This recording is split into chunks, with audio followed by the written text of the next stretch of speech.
Diga comigo, a vida abundante só é abundante quando transborda. Deus não te chamou para acumular, Deus te chamou para distribuir. Aponte para alguém e diga isso: Deus não te chamou para acumular, Deus te chamou para distribuir. Porque a vida que Jesus nos deu só se torna visível, só se torna notória quando a gente divide ela. É o tipo de coisa que quanto mais se divide, mais aumenta. Não foi assim na multiplicação dos pães? Quanto mais dividia, mais tinha. A Bíblia nos ensina que se alguém retém algo é para a própria perda, mas se ele distribui e dá, mais se lhe é acrescentado. Lembra que eu falei sobre o reino de Deus? O reino de Deus é justamente assim. O reino de Deus, quanto mais eu dou, mais eu tenho. No reino de Deus, quanto mais eu seguro, menos eu tenho. Deus não te chamou para ser um depósito, Deus te chamou para ser um centro de distribuição. Aleluia. O que é aquilo ali? Aquilo ali é um depósito. O que é aquilo ali? Aquilo ali é um centro de distribuição. Parece igual, mas tem finalidade diferente. Deus não quer armazenar nada na sua vida. Deus quer derramar cada vez mais em você, para que você continue distribuindo e repartindo com os outros. Levante a sua mão, porque eu já te digo uma coisa: Deus não trouxe nenhum tomador para este lugar hoje. Deus só trouxe doadores, gente generosa. O espírito da ganância, do egoísmo, não reine em nosso meio, porque sobre nós está o espírito do amor de Deus. Alguém pode dizer glória a Deus aqui neste lugar? Deixa eu te falar, nenhum milagre está completo até que você divida com outro. Ninguém está plenamente curado até que ele seja um instrumento para abençoar o seu próximo. E talvez você entrou por essas portas hoje, e de alguma maneira você está aqui dizendo assim: Senhor, eu sou a pessoa mais quebrada que deve ter neste lugar. Talvez não tenha ninguém pior do que eu aqui hoje. E eu quero dizer, mesmo assim, Deus olha para você como uma bênção para as pessoas. Essas portas hoje não se abriram para que simplesmente você receba. Aliás, a nossa vida cristã não é medida pelo que a gente recebe. Infelizmente a gente tem vivido dias onde a mentalidade, o pensamento que dominou a nossa vida, ele vem sobre nós para dizer o seguinte: nós vamos ver Deus na sua vida, quanto mais você recebe, mais nós vemos Deus. E eu quero te dizer, meu irmão, que caindo 1 milhão na sua conta agora, caindo 1 milhão na sua conta agora, não significa que Deus é com você. Se você disser para mim, bispo, real, está aqui, ó, caiu 1 milhão na conta, checa aí. Eu quero dizer que isso não é um sinal de Deus para mim, mas eu vou ver Deus no que você vai fazer com 1 milhão. Porque a vida do crente não é medida pelo que o crente recebe. A vida do crente é medida pelo que o crente entrega, pelo que o crente divide.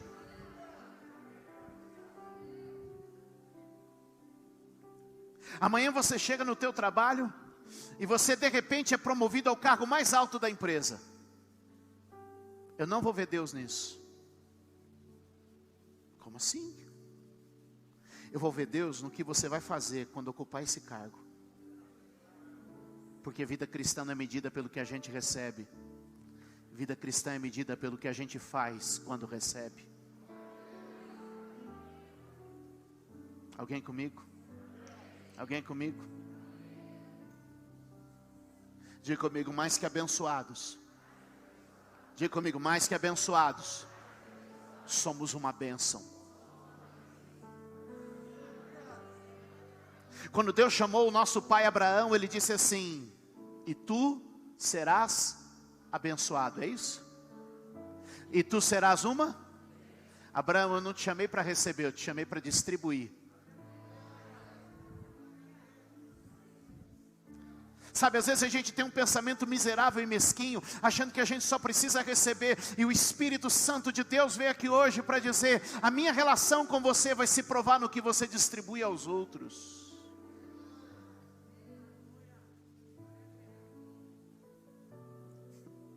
Quer ver uma coisa?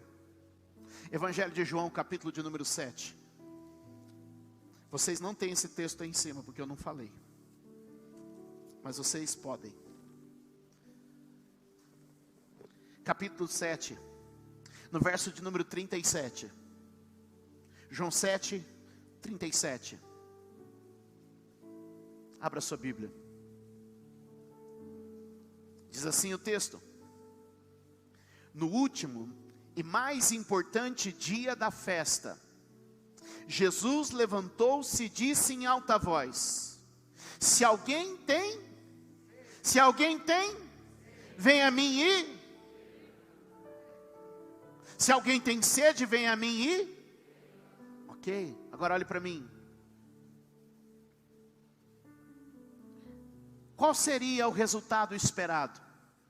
Antes da gente ir para o verso 38, só pense comigo um segundo. Venha a mim e beba, e sua sede será saciada.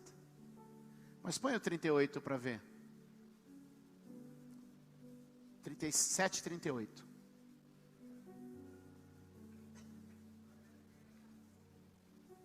Quem crer em mim, como diz a Escritura, o negócio não é matar a sua sede, o negócio é fazer de você uma fonte. Jesus não trouxe aqui para matar a sua sede e ponto. Jesus te trouxe aqui para fazer de você uma fonte. Eu gostei de um aleluia aí. Aponta para alguém e diga: você não veio aqui para resolver o seu problema. Você veio aqui porque você é um solucionador de problema. Aponte para uma outra pessoa e diga: você não veio aqui para receber uma resposta. Você veio aqui para ser preparado, para ser a resposta que os outros esperam.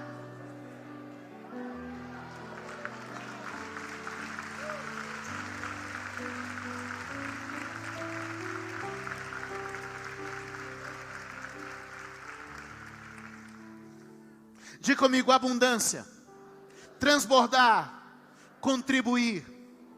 A abundância de Deus desce sobre nós. A gente transborda para a direita e para a esquerda. E aí a gente contribui com o mundo à nossa volta.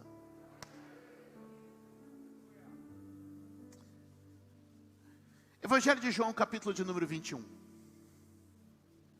Verso de número 15. Um pouco à frente.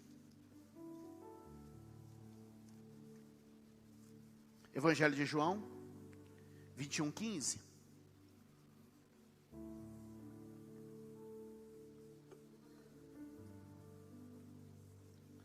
A Bíblia traz o título de Jesus restaura Pedro. Vamos ver como é que a gente é restaurado? Depois de comerem, Jesus perguntou a Simão Pedro: Simão, filho de João, você me ama mais do que estes? Sabe no contexto que isso está acontecendo? Olha para mim um minuto. Depois da morte e ressurreição de Jesus, Jesus agora encontra com os seus discípulos e se assenta para comer com eles. Lembra que na noite em que Jesus foi preso, Pedro negou Jesus por 3 vezes. Por 3 vezes Pedro disse: eu não conheço, eu não sei quem ele é, eu não tenho nada com esse cara. Por 3 vezes Pedro rejeita Jesus, nega e ao final rejeita. A intensidade da negação de Pedro sobe a cada vez que é perguntado. Eu penso que você deve estar imaginando comigo a cena, Pedro e Jesus de novo sentados na mesma mesa, e Pedro sabe o que fez. E eu estou aqui sabendo o que fiz. Você está aí sabendo o que fez.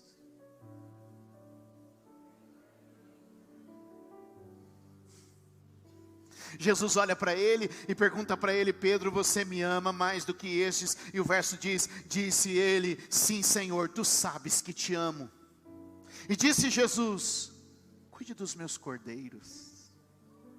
Verso de número 16, novamente Jesus disse: Simão, filho de João, você me ama? Respondeu: sim, Senhor, Tu sabes que te amo, disse Jesus. Pastorei as minhas ovelhas. 17. Pela terceira vez, ele lhe disse: Simão, filho de João, você me ama? Pedro ficou magoado por Jesus ter perguntado pela terceira vez: você me ama? E ele disse: Senhor, tu sabes todas as coisas e sabes que eu te amo. Disse Jesus: cuide das minhas ovelhas.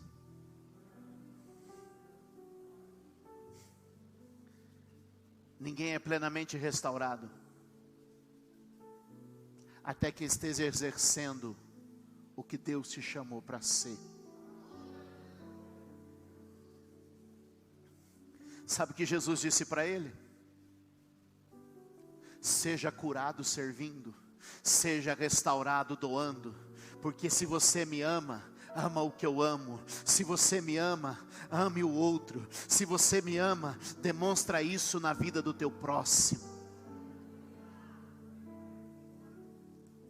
Jesus está nos levando a um ambiente onde Ele diz: não basta apenas confessar, é preciso demonstrar. A fé não pode apenas ser confessada, a fé precisa ser demonstrada. 4 homens carregavam uma maca, abriram um teto, baixaram o paralítico, e o texto diz: Jesus, vendo a fé deles. Levante a tua mão e diga: a fé sem obras é morta. Pedro, tu me amas? Senhor, tu sabes que eu te amo. Se você me ama, demonstra na vida de quem está à tua volta.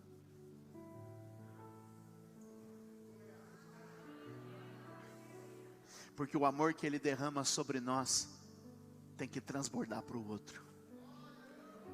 O amor que Jesus derrama sobre nós precisa transbordar para o outro. Sabe, às vezes a gente tem um problema de mentalidade. Porque a gente pensa que a gente não tem para dar.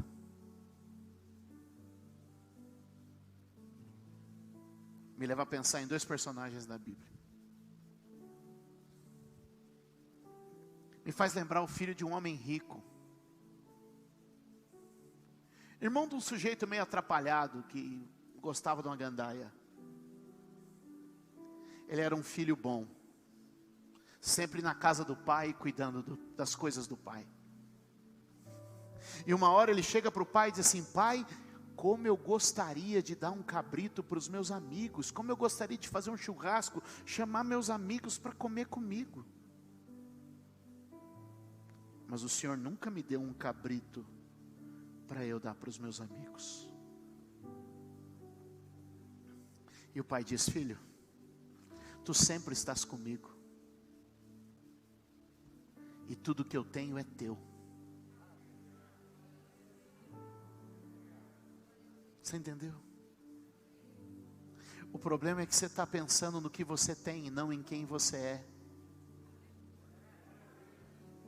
O problema é que você está pensando no que você tem e não no que você... Você ainda não entendeu que o Pai derramou tudo dele sobre você, o Espírito dele, a graça dele, a bondade dele, a misericórdia dele, o favor dele. E aí a gente fica pensando: eu nunca tive um cabrito. E Deus está dizendo o seguinte: você teve todos os cabritos. O que você não entendeu é qual o seu lugar nessa história ainda. Levante a sua mão e diga comigo: eu sou um filho amado de um Deus vivo.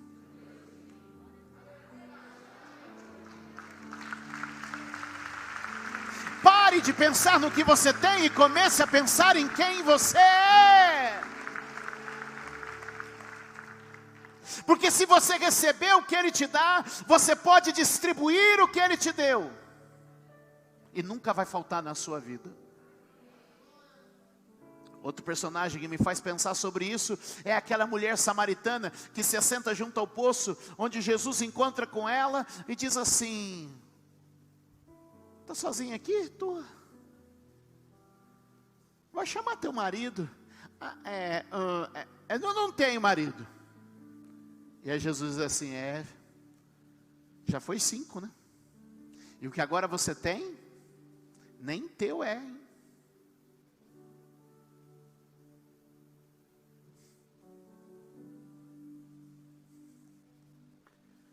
Aí aquela mulher sai daquele encontro com Jesus. Não deu tempo dela arrumar a vida dela. Não deu. Não deu tempo dela limpar o nome dela na praça, porque estava sujinho. Cidade pequena, assim, com o marido. Agora estava com o marido de uma outra. Mas sabe o que ela vai? Ela vai para a cidade e começa de pessoa em pessoa. Eu encontrei. Eu encontrei. Eu encontrei. Ela não matou sua sede e voltou. Ela matou sua sede e foi matar a sede de outros.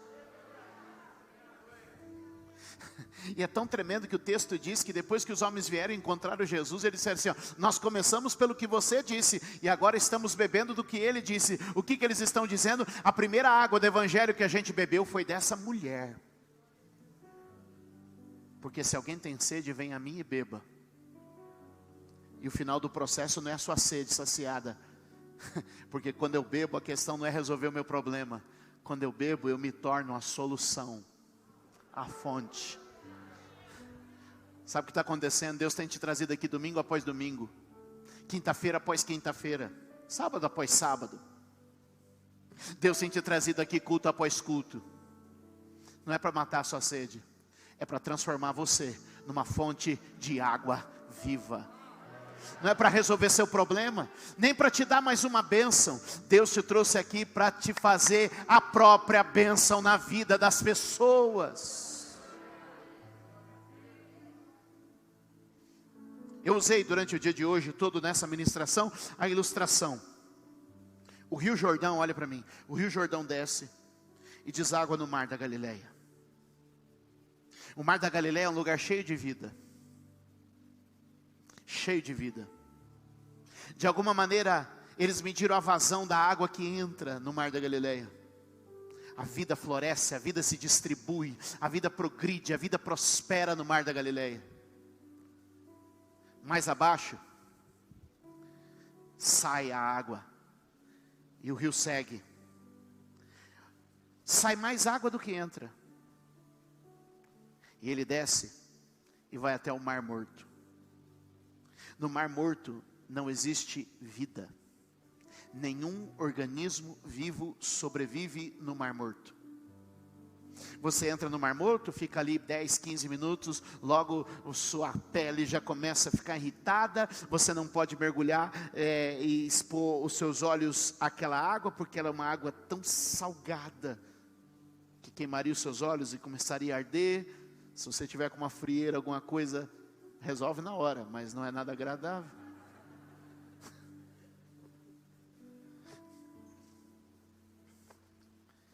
E eu lhe pergunto se os dois são abastecidos pelo mesmo rio. Qual a diferença entre eles? Porque o Mar da Galileia recebe e dá mais do que recebe. E o Mar Morto só recebe, mas dele não sai para lugar nenhum. Qual que é a diferença? A diferença entre quem é vivo e morto é que quem é vivo dá, quem é morto só recebe. Levante a sua mão e diga: eu não sou um depósito, eu sou um canal, um centro de distribuição. Diga: eu não vim aqui resolver os meus problemas, eu vim aqui me tornar um solucionador de problemas.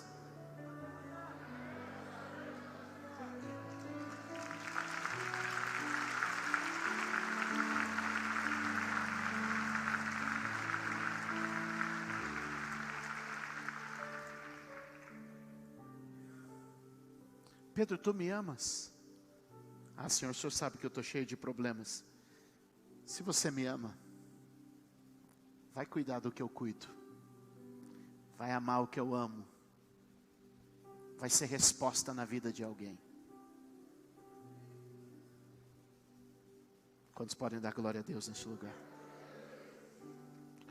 Diga comigo: nossa relação com Deus está ligada à nossa relação com o próximo. A nossa relação com Deus não é testemunhada pelo que a gente recebe. A nossa relação com Deus é testemunhada pelo que a gente dá.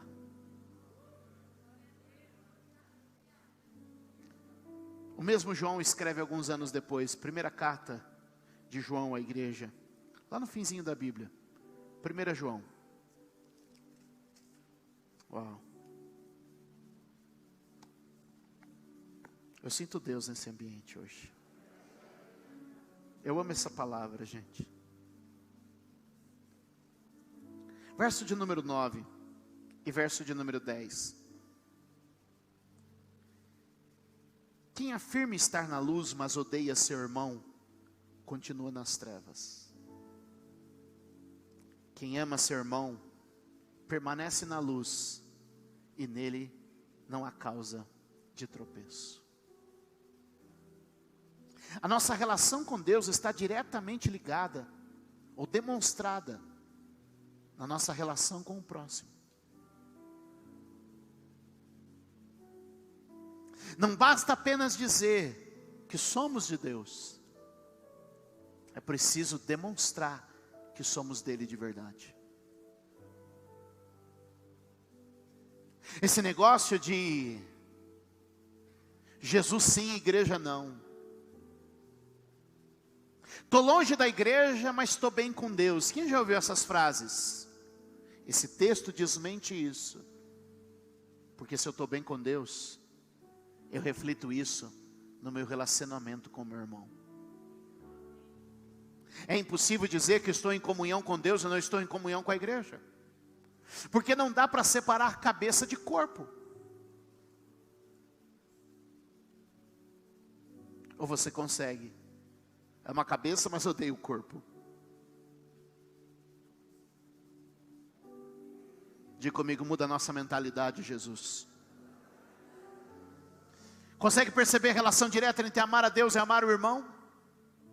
É por isso que Jesus pergunta: Pedro, você me ama? Senhor, eu te amo. Então ama os irmãos. Pedro, você me ama? Então serve. Pedro, você me ama? Então cuida. Pedro, você me ama? Então vai amar. Quem entende isso? Mesma carta, capítulo 3, verso 18. Olha que lindo isso. 3,18. Filhinhos, não amemos de palavra, nem de boca, mas em ação e em verdade. Vamos ler todo mundo junto? Filhinhos, vamos lá, no 3. 1, 2, 3. Filhinhos, não amemos de palavra, nem de boca, mas em ação e em verdade. Olha o capítulo 4, verso 9. É isso? 4, 9. Põe para mim. 1 João 4, 9.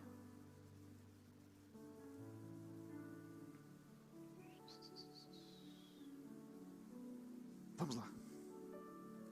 Foi assim que Deus manifestou o seu amor. Está vendo no texto? Foi assim que Deus manifestou. O que é manifestar? Manifestar é tornar visível. Como Deus manifestou o seu amor entre nós? Enviou o seu Filho unigênito ao mundo para que pudéssemos viver por meio dele.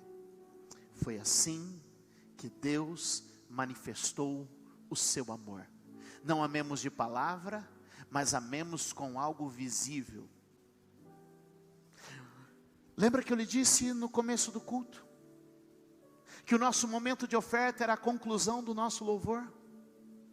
Porque por 3 músicas nós expressamos, mas na oferta nós manifestamos. Olha o que ele diz: não amemos somente de palavras. Amemos com palavras, mas também com gestos. O problema é que a gente vai se deixando e vai se envolvendo num culto que fica muito retórico, numa liturgia que é muito oral. Quando na verdade a gente devia entender que nem só, e não é somente do que falamos, mas também do que fazemos e do que manifestamos. Por isso, meus amados, toda vez que você traz a oferta, no final do louvor, você está dizendo: tudo que eu cantei, agora eu demonstro. Quando você sai daqui, você encontra com as pessoas ao longo da semana, e eu sei que nem sempre a gente está bem para lidar bem com os outros, mas a verdade é essa, que tudo que nós aqui declaramos, agora a gente demonstra quando encontra o próximo, e de alguma maneira Deus está dizendo: fale, mas também faça, fale e haja no mesmo sentido. Como Deus manifestou o seu amor por nós, entregando o seu Filho, o seu único Filho, por amor a cada um de nós. Diga comigo: existe uma relação entre confessar e demonstrar. Que o Espírito Santo capacite vocês para demonstrar tudo que a gente canta, tudo que a gente prega, tudo que a gente ora, e que saindo daqui, as pessoas não ouçam a nossa fé, as pessoas veem a nossa fé. Porque talvez durante essa semana, a única Bíblia que alguns vão ler é a sua vida. Essa é uma frase boa. Aponta para alguém e diga: talvez esta semana, a única Bíblia que alguns vão ler é a sua vida.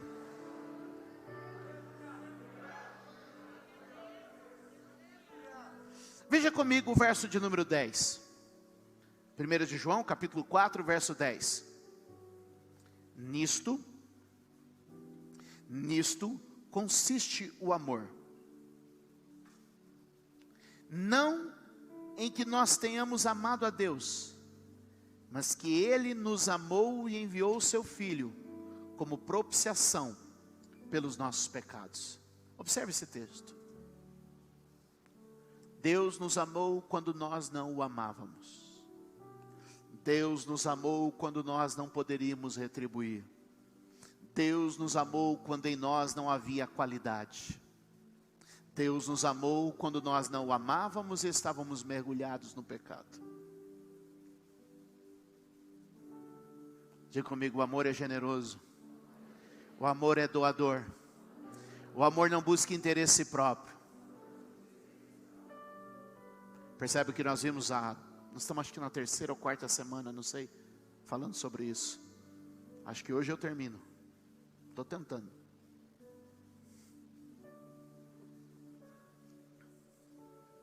Diga comigo: assim na terra, como no céu. Diga de novo mais forte. Essa é a ideia. Que a gente venha espelhar na terra como Deus pensa no céu. Agora vamos ler de novo o verso 10. E vamos emendar no verso 11. Põe na tela. Olha aqui, todo mundo junto. Nisto está o amor. Não em que nós tenhamos amado a Deus, mas que Ele nos amou a nós. E enviou o seu Filho como propiciação pelos nossos pecados. Assim na terra como no céu. Amados, se Deus assim nos amou, nós também devemos amar uns aos outros como Ele nos amou. Assim na terra como é no... Diga: este lugar é um lugar para aprender sobre o modelo do céu e replicar aqui na terra.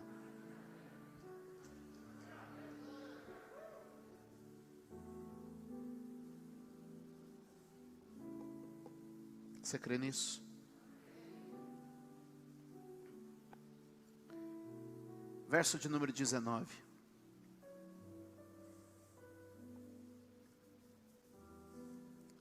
Vamos ler? Nós amamos, porque Ele nos amou primeiro. E esse amor é tão grande e tão tremendo, que ele não cabe em nós. E se nós descobrimos esse amor vai transbordar para o outro. Que Deus hoje levante nesta casa uma igreja capaz de não ser tomadora, mas ser doadora. Que não se domina pelo egoísmo e pela avareza, mas que se pauta pela generosidade, pela bondade e pela disposição de servir. Tenha você entrado aqui neste lugar e sendo a pessoa mais necessitada do mundo, eu quero te dizer, essa pode ser a tua condição no momento, mas Deus fez de você não um depósito, Deus fez de você uma fonte para jorrar em outras pessoas.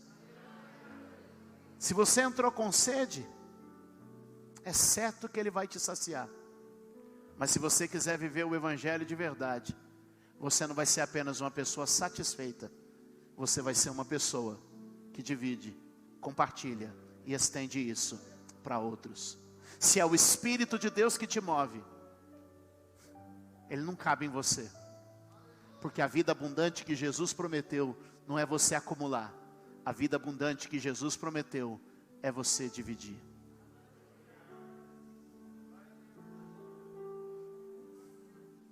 Sabe, a vida abundante que Jesus nos deu faz com que a gente tenha uma mentalidade doadora e não tomadora. Havia um rei chamado Salomão e ele era muito sábio pelo Espírito de Deus. A Bíblia diz que duas mulheres chegam diante dele e cada uma dizia que aquela criança era sua, lhe pertencia.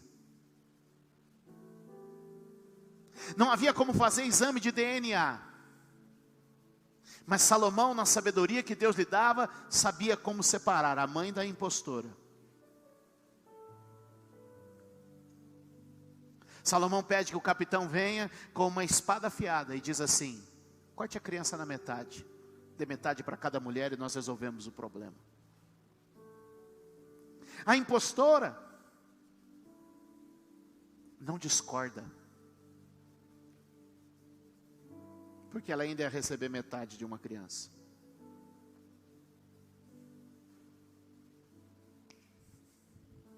Mas a mãe não está ali para ganhar. A mãe diz: pode dar para ela. Porque o mundo tem a mentalidade de receber, mas a igreja tem a mentalidade de oferecer. Uma disse assim: metade é melhor que nada. A outra disse assim: se você me bater numa face, eu te dou o outro lado. Se você pedir a minha capa, vai levar também a minha túnica. Se me obrigar a caminhar 1 milha, eu ando com você 2. E se preciso for, eu te perdoo no dia 7, 70, 70 vezes 7. Porque se alguém quiser ganhar a sua vida, vai perder. Mas se alguém perdê-la por amor de Cristo e do Evangelho, esse vai achar a verdadeira vida. Porque a verdadeira vida não está no que eu acumulo, a verdadeira vida está no que eu entrego. E se hoje você vê esse lugar pensando que você é um pobre necessitado, eu quero te dizer, essa é a maior mentira do diabo, porque todo mundo aqui é um doador em potencial. Tem muito de Deus na sua vida para abençoar quem está à sua volta, tem muito de Deus em você para distribuir. E se o diabo tem dito que você precisa, eu quero te dizer, é uma mentira dele. Você tem muito a oferecer, e o dia que você começar a dar o que Deus depositou na sua vida, você vai ver que dentro de você existe uma fonte inesgotável.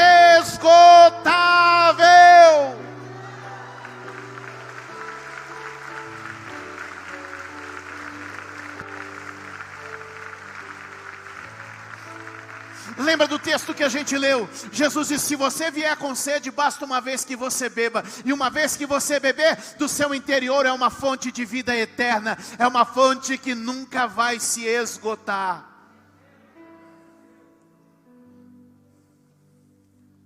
Um dos milagres que eu mais amo na Bíblia é o milagre da multiplicação dos pães. E ele é tremendo e precioso. Porque Jesus pega pouco e faz muito.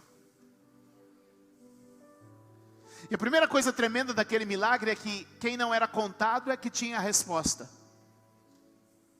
Lembra como eles fazem um censo? Eles contam os homens e não contam mulheres e meninos. Mas o pão está com quem? Com o menino. O meio, o canal é o que a gente menos espera.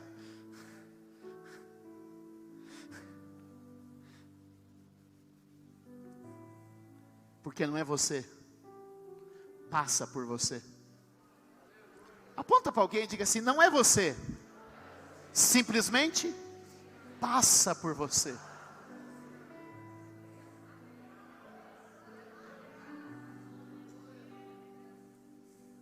O próprio Jesus nos dá uma lição de humildade dizendo assim: o que eu digo não digo de mim mesmo, eu só digo o que o Pai me fala. Em outras palavras, Jesus está dizendo: não sou eu, só passa por mim. Para de achar que é você, e entende. Aí eu não tenho condição de amar. Tem.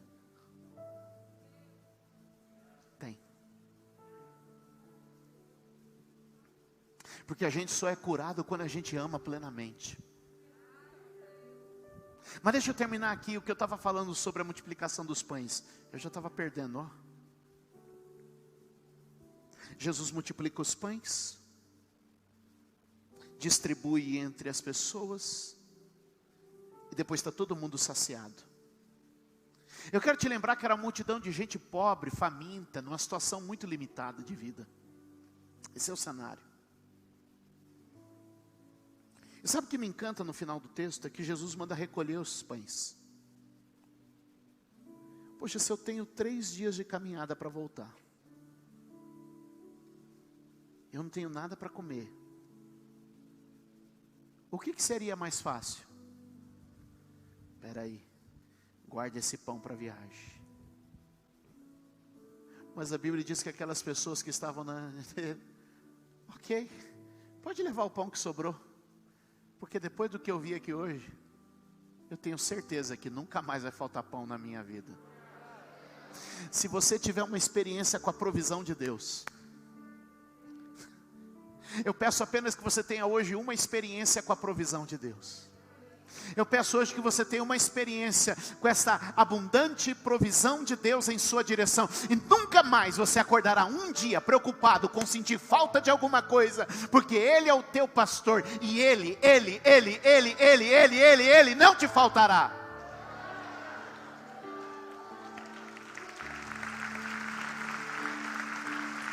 Ele não te faltará.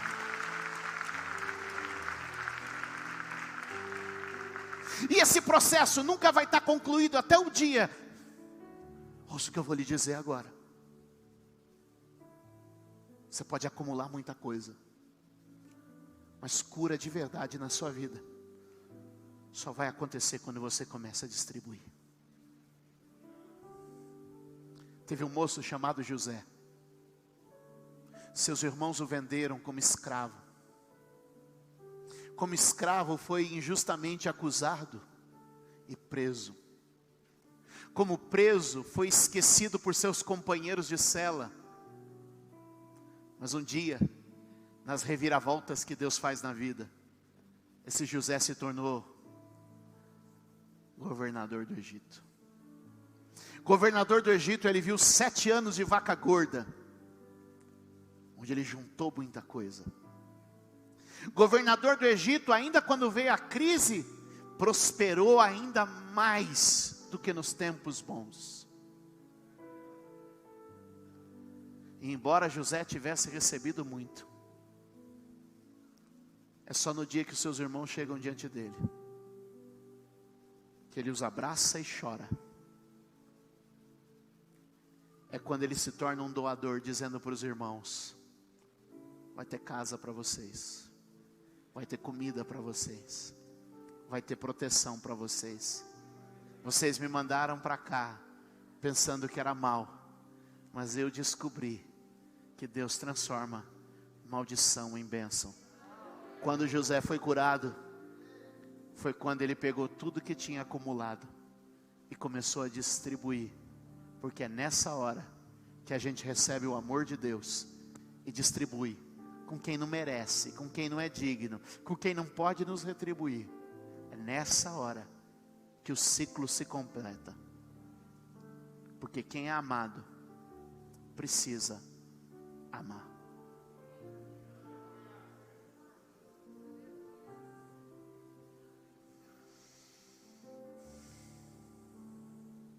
Pedro, tu me amas? Senhor, tu sabes que eu te amo. Então, Pedro, faz assim: se torne uma fonte, bebe da água e comece a matar a sede dos outros, porque o amor de Deus é abundante sobre nós, mas a vida abundante que Jesus nos deu só pode ser revelada quando a gente começa a transbordar. E eu quero pedir que você fique de pé, levante suas mãos como um funil assim, ó, e diga comigo: eu recebo pelo Espírito Santo o amor de Deus em minha vida nessa noite. Diga: eu sou um filho amado de um Deus poderoso, de um Pai bondoso, e a minha vida não é a vida de quem acumula, pois Deus me fez uma fonte para todos ao meu redor. Abre seus braços aí, estende na mão de alguém assim, ó, na direção de alguém, e diga: que o Senhor derrame na vida da igreja. E eu quero desafiar você a uma atitude prática, nessa semana, nos próximos dias, para dividir o amor que Deus tem derramado sobre você. E de tudo que você receber, a partir de hoje, de alguma maneira, isso vai ter que alcançar alguém. Isso vai ter que tocar alguém. Sabe como a riqueza vai se multiplicar? O dia que você receber alguma coisa e você disse: eu recebi uma parte disso, não é tudo meu, uma parte disso é para atender o outro. É, se você recebeu uma palavra aqui no domingo, o que você faz? Divide essa palavra com quem tiver à sua volta ao longo da semana. E talvez você pergunte assim: mas quem sou eu? Deus está dizendo: não, a fonte sou eu, você é só o canal. A fonte é Deus, você é só o canal. Não precisa medir o seu tamanho ou a sua condição. O que Deus está dizendo é: só deixa que eu faço através de você, só deixa que eu faço através da sua vida. E talvez você entrou aqui hoje magoado, chateado, pensando que você é um necessitado, e essa mentira foi desfeita. Pois o grande amor de Deus é derramado sobre nós por meio do Espírito Santo nesta noite, e faz de você uma fonte para jorrar para a vida eterna. Você é uma bênção. Diga para alguém perto de você: mais que abençoado, você é uma bênção.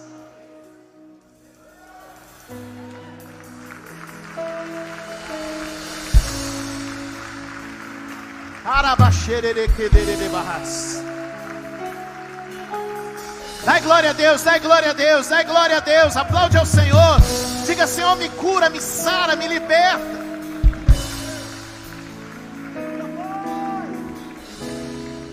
O apóstolo Paulo disse assim: o que eu sofri, eu transformei em consolo para o outro.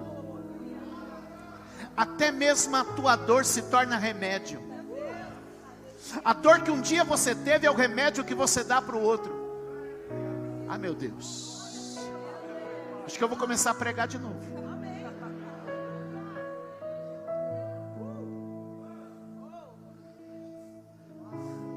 O apóstolo Paulo disse: a consolação que eu recebi, a consolação que eu também entrego.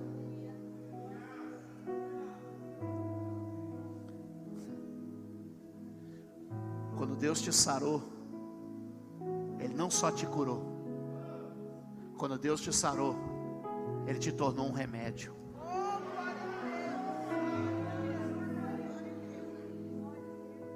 Quando Deus te supriu, não só Ele te supriu, Ele te tornou um celeiro. Quando Deus te salvou, Ele não só te salvou, Ele te transformou num salvador. Quando Deus te abençoou, Deus não te tornou um abençoado, Deus te abençoou, Ele fez de você uma bênção.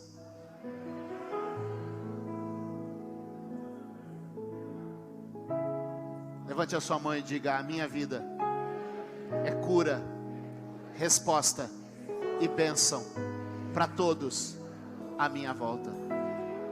Deus os abençoe.